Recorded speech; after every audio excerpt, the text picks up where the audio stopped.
And I would add as well, I guess that, well, for me anyway, in the past, I found myself in a lot of scenarios like work placements where I couldn't fully be myself, and I put on these masks on the way I portrayed myself in a certain way because that's kind of what I felt I had to do to fit in those scenarios.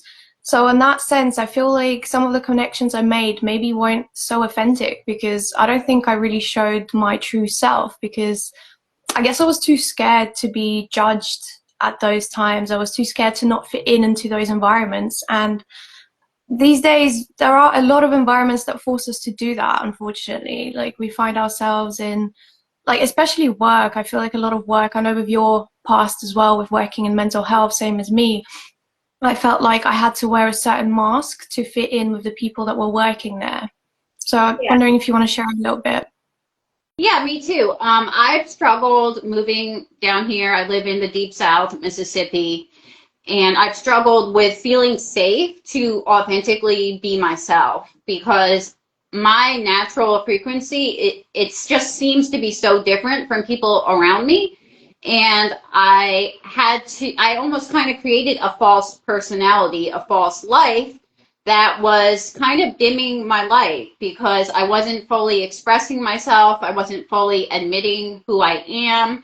And it just led to a lot of connections, a lot of jobs, a lot of things that were not fulfilling and they didn't really add to my life. Yeah.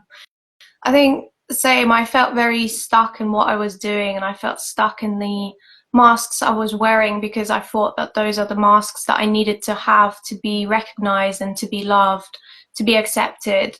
And I think the real challenge was to start to see that it can be safe living without those masks. But as much as that's such a challenge, it's such a gift because to show up authentically as yourself, it's almost like a like I can almost breathe out. It's a breath of fresh air of like, I don't need to be anyone else to be accepted and loved. And it's kind of like, even if people that were in my life no longer want to accept or love me, I've come to a place where I accept that for myself because I'm in a place where I can give myself the self care and the self love, the self nurture that I thought I needed from other people.